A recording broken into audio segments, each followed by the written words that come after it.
Top news for today, December 28, 2020. The government is working to mitigate the spread of the new COVID-19 variant. COVID-19 vaccination in the country may start May of next year. President Duterte reiterates his call for communist rebels to surrender.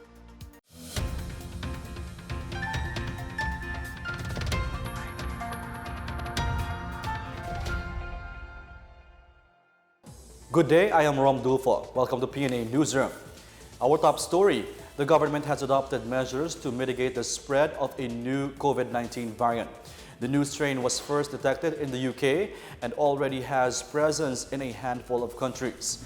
Last week, the UK reported more than 1,000 new cases of new coronavirus variant, which experts said is 70% more infectious. As precautionary measure, the Philippines has temporarily banned flights from UK and intensified travel health protocols for travelers. Other measures include strict mandatory quarantine for travelers coming from countries with reports on the new COVID-19 variant. These include Hong Kong, Singapore, and Australia, among others. The president also highlighted the importance of enhanced surveillance to detect the presence of the new strain in the country. He warned mayors and barangay captains that they will be sanctioned if there are lapses on their part, particularly in mitigating the spread of COVID-19 cases in their localities. It behoves upon everybody who is with government to contribute. Dapat lang gawin ninyo, kinig kayo sa sinasabi ng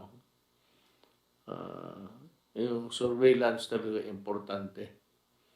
And well, if there's a lot of people who are sick, then maybe the government, the national government would also contribute something to control the pandemic in your place. Health Secretary Francisco Duque III directed DOH technical teams and experts to review proposals for stricter control measures for travelers. This after a new variant of SARS-CoV-2 was detected in the UK. The DOH, in coordination with the World Health Organization, is closely monitoring Hong Kong, Singapore, and Australia, which are said to have cases of the new variant. The department is also monitoring South Africa, countries which are also said to have cases of the new variant of COVID-19. The DOH recommends strict mandatory 14-day quarantine for incoming travelers from the identified countries. Health experts are also looking at the possibility of restricting the entry of travelers from these countries. Proactive measures must be imposed in the country to prevent the possible entry of the new strain of coronavirus. National Policy Against COVID-19 Chief Implementer and Vaccine Czar Secretary Carlito Galvez Jr. laid out his recommendations to contain the new COVID-19 variant. At present, the variant is spreading fast across the UK and has reportedly been found in Japan, Singapore, France, Sweden, and Spain. Among these are temporary ban on returning overseas Filipinos from the UK, conducting a discreet investigation among them, putting up a special quarantine facility for those who will be infected, and imposing active monitoring on cities and municipalities. Recommend ko po kay Secretary Duterte to give instructions to the different airlines coming from Europe na talagang busisiin po yung kanilang mga passport na baka mamaya doon sila nanggaling sa UK. We should be prepared kung saan po natin talagay yung mga tao po na para ma-isolate po natin sila. The government may start the inoculation for COVID-19 in May next year. Vaccine Czar Secretary Carlito Galvez Jr. says this is the earliest time frame, as the government might have contracts with Novavax and Pfizer by January. He says there is also an initial arrangement for 20 million doses with Moderna and might also seal the deal with Russian vaccine maker by January. So all in all, sir, if we will get Novavax, AstraZeneca, Pfizer, J&J, and also Moderna, we might have more or less 80 million doses. And also recently, at the evening of 24, and also in the morning, the Gamaleya of Russia also negotiated for another 25 billion. Basically, ang mauna, sir, is AstraZeneca, yung magiging contract natin. And next is a Novavax from Serum India. Next is Pfizer. And then maybe Johnson & Johnson's. We have also the discussion of the head of terms and also the supply agreement, and also with Moderna. And then followed by Gamaleya and also the Sinovac. Don't mind so much about the cost. The thing here is availability. Kung sino yung merong magigay sa atin, never mind if it's costing kanila, sabi sila, ours is much expensive because it is more potent. Oh, sige, bilhin mo na lang. What's available there, bilhin mo because it's an emergency. Never mind about the costing. Health Secretary Francisco Duque III says the mutation of the local samples of SARS-CoV-2 in the country is not similar to the variant found in the UK. He says this is based on the study made by the genome sequencing of the Philippine Genome Center. Ang ating pong new variant ng SARS-CoV-2 na naitala sa United Kingdom ay sinasabing mas madaling maipasa or mas nakakahawa. Ayon sa mga pag-aaral sa loob ng mga laboratorio, ang bagong mutation ay nakadadagdag sa kakayahan ng virus na maka-infect ng human at animal cells. Ngunit wala pang indikasyon na ang virus na ito ay nagdudulot ng mas malubhang karamdaman o kung may implikasyon ito sa pagtalab ng mga bagong bakuna kontra COVID. Base naman sa mga resulta at paunang genome sequencing na ginawa ng Philippine Genome Center, walang pagkakapareho ang mutations ng local samples sa UK variant. Health experts say it is early to tell whether the existence of the new variant of SARS-CoV-2 found in the UK will affect the development of vaccines against COVID-19.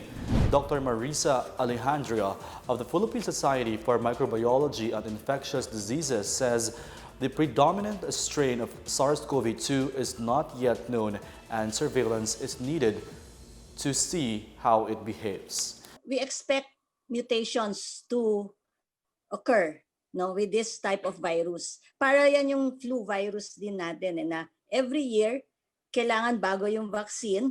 Paano nalalaman kung ano ilalagay dun sa vaccine? Through surveillance. So nagsasample ng mga specimens from those who develop flu, tapos kino-contribute yon globally.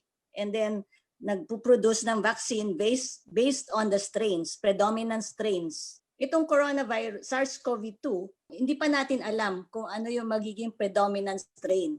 Kaya kailangan natin siyang i-surveillance.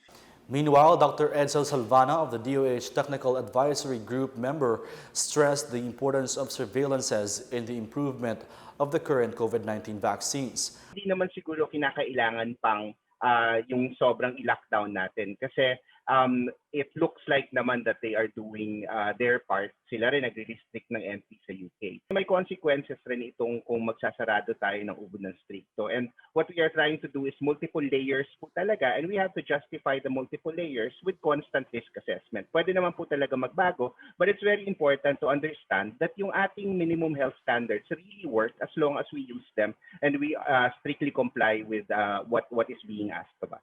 For World Health Organization's coordinator, Dr. Socorro Escalante, control and suppression of the transmission are important in stopping virus mutations. Pag maganda po yung containment measures, we know where the virus is transmitting, we could control.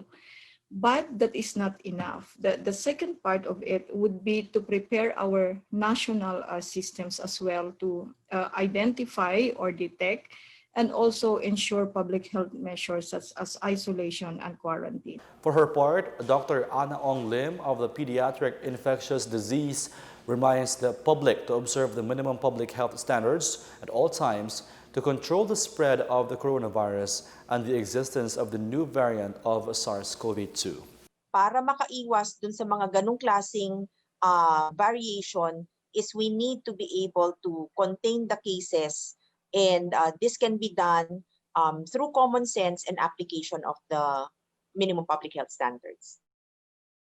Still to come, President Duterte reiterates his call for communist rebels to surrender, and city mayors gear up for the allocation of COVID-19 vaccine in the respective areas.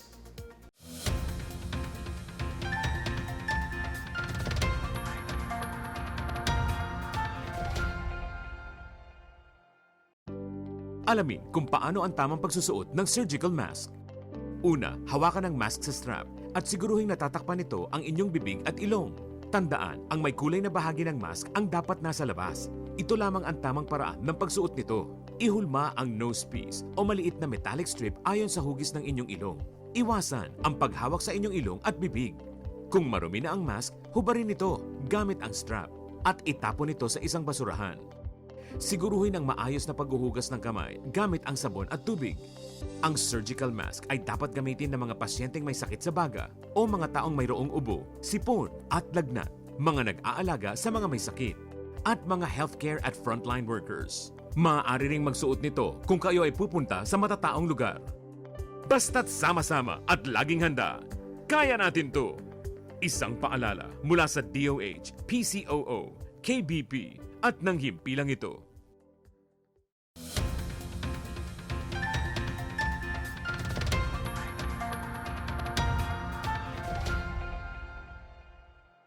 You're still watching PNA Newsroom. Thank you for joining us.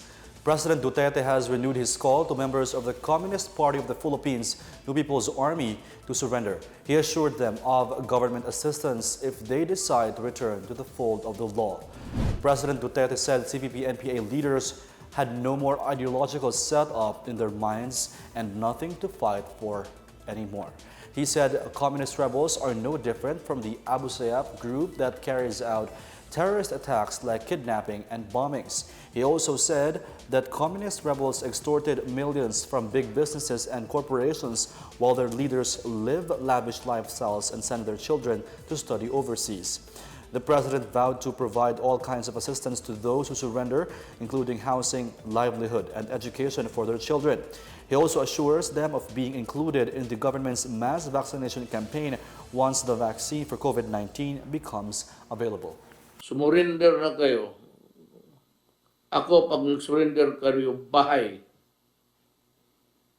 Meron mga kondo na ginagawa ko sa probinsya. Pag nag-surrender kayo, sabi ko na sa sundalo, para kanila yun eh. Sabi ko, bata, pasensya ka na, ibigay na lang natin dito para madali ang pacification campaign. Sinasabi ko lang, hinto na kayo. Mag-surrender na kayo kasi walang ginawa yung mga leader ninyo. The vaccine is available to every Filipino citizen, including the communist NPAs. The Anti-Money Laundering Council has frozen the bank deposits and other assets of the Communist Party of the Philippines and its armed wing, New People's Army. Justice Secretary Manardo Guevara on Sunday said the AMLAC approved its freeze order against the CPP-NPA and other designated terrorist groups last December 23. The Anti-Terrorism Council formally designated the organization as a terrorist group. AMLAC Executive Director Mel Racela says the freeze order covers the related accounts of the CPP-NPA pertaining to all accounts opened and maintained for the benefit of the organization. In a resolution dated December 9, the ATC ruled that the CPP-NPA is designated as a terrorist organization. The League of Cities of the Philippines will meet with Vaccine Czar Secretary Carlito Galvez and pharmaceutical companies to discuss the supply of COVID-19 vaccines for all cities in the country. The LCP will hold a dialogue with Galvez on January 12 and will also initiate exploratory talks spearheaded by the LCP Secretariat with Pfizer, AstraZeneca, and other qualified manufacturers in the first week of January. LPC National President Bacolod City Mayor Evelio Leonardia also announced the creation of the Committee on Vaccine Availment chaired by Iloilo City Mayor Jerry Treñas. He said the committee is requested to meet as soon as possible to discuss ways to get vaccines for the cities. Luniardia said the city mayors need to strategize efforts to ensure that their own constituents have early access to quality and affordable vaccines. Government troops heaped on the losses of the New People's Army even as the CPP-NPA celebrated its anniversary as they seized firearms and presented their ex-cadres who returned to the folds of the law. Marita Muahe with more.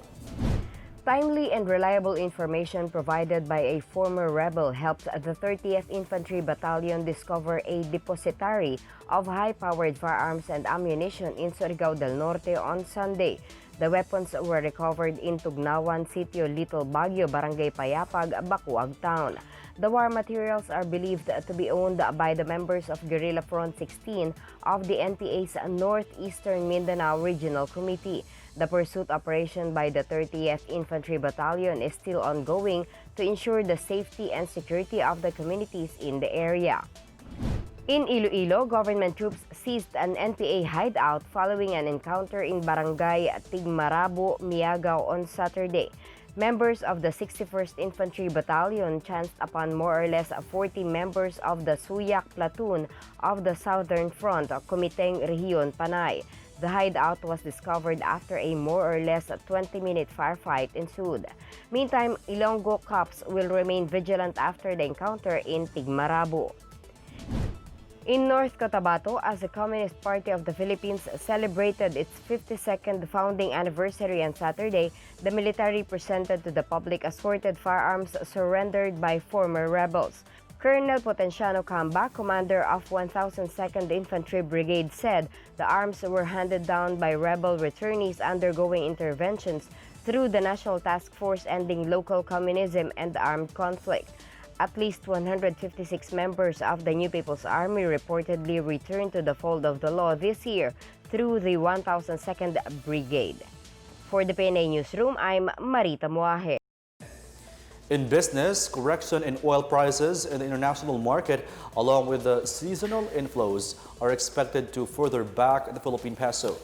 Rizal Commercial Banking Corporation Chief Economist Michael Rickerford said the peso continues to close its more than 4-year high against the US dollar. Last Wednesday's close is the peso's strongest since it finished at 47 pesos and 99 cents to a greenback on September 23, 2016. To date, the peso has strengthened by around 2 pesos and 56 cents to a dollar, or about 5.1%. Rickerford said the current weakness of the US dollar against global currencies is also supporting the peso. Rickerford forecasts the next important support level of the peso to be around 47.80 or 47.9. He, however, said the improvements of imports along with continued reopening of the economy are expected to limit the peso's appreciation.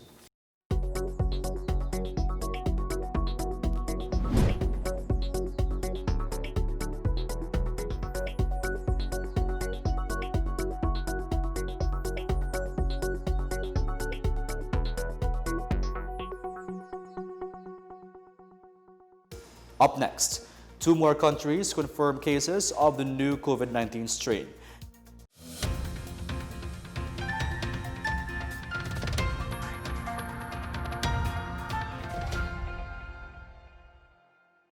Alamin ang tamang paraan ng pag-ubo upang mapigilan ang paglaganap ng Coronavirus Disease 2019. Ugaliing magdala ng panyo o tissue. Kung uubo o babahing, takpan ang buong ilong at bibig gamit ang panyo o tissue. Kung walang dalang panyo o tissue, maaaring gamitin ang braso na pantakip. Kung nakararamdam na kailangan umubo o bumahing, agad na dumistansya sa mga tao sa paligid. Huwag dumura kung saan-saan, gumamit ng tissue at itapon sa basurahan. Ugaliin ang paghuhugas ng kamay at paggamit ng alcohol o hand sanitizer upang mamatay ang mikrobyo. Basta't sama-sama at laging handa, kaya natin to! Isang paalala mula sa DOH, PCOO, KBP at ng himpilang ito.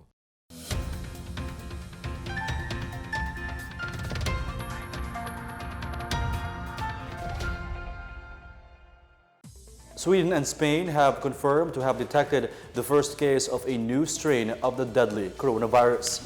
In a statement, the Swedish Health General Directorate stated the mutated COVID-19 strain was first detected in a woman who arrived from the UK in the Södermanland region. Meanwhile, Spain confirmed to have detected the first 4 cases of a new strain of COVID-19 in a family in the capital, Madrid. According to a statement issued by the Health Ministry, one of the family members had come from London on Tuesday. The ministry also reported the 3 suspicious cases related to the new strain of the deadly coronavirus. More than 40 countries, including Turkey and those from Europe, have suspended air traffic with the UK after the new strain of the virus was discovered in the country. In sports, the Philippine basketball community is grieving on Saturday over the death of former NCAA MVP SUDAN Daniel just 9 days after turning 33. Daniel suffered a major asthma attack while on vacation in Calatagan, Batangas. The former foreign student athlete of San Beda was still rushed to the nearby hospital but was declared dead on arrival. Daniel played for San Beda from 2009 to 2010. The 6'7" American center won the Rookie of the Year Plum in 2009 and the MVP and the Defensive Player of the Year awards the following year. He helped lead San Beda to the full sweep of the entire 2010 season and went on to capture the Finals MVP award. Meanwhile, Boston Celtics legend Casey Jones died at the age of 88 before the team's Christmas game against the Brooklyn Nets. The Hall of Famer won a total of 11 championships with the Celtics, 8 as a player in the 1950s and 60s, and 3 more as a coach in the 80s. Celtics president of the basketball operations, Danny Ainge, also expressed his thoughts before the tip-off. Jones' jersey, number 25, was retired by the Celtics in 1967. The Department of Tourism supports President Duterte's decision to temporarily ban all flights from the UK over reports of a new coronavirus strain in the western state. The temporary travel ban on all flights from the UK began on December 24 and will run until December 31, 2020. Tourism Secretary Berna Romulo Puyat says ensuring public health and safety takes precedence even as the Interagency Task Force carefully reviews the restriction on the entry of foreign nationals into the country. All passengers who traveled to the UK within the past 2 weeks before arrival in the Philippines, including those merely in transit, are also temporarily restricted from entering the country. Here's the latest at our community billboard. The Department of Finance warns the public against a fake Facebook page promoting fraudulent activities using the name of the department. The page is allegedly endorsing a financial grant of $400, saying this is because of the difficult situations or conditions the country is going through. The page contains a link supposedly redirecting users to more information about the scholarship. The DOF, however, says it redirects to an infected website that may compromise the user's data privacy and other essential information. It adds similar suspicious activities have been tracked and reported to authorities. The DOF said it only has one official Facebook page and it also has official social media accounts on Twitter and Instagram.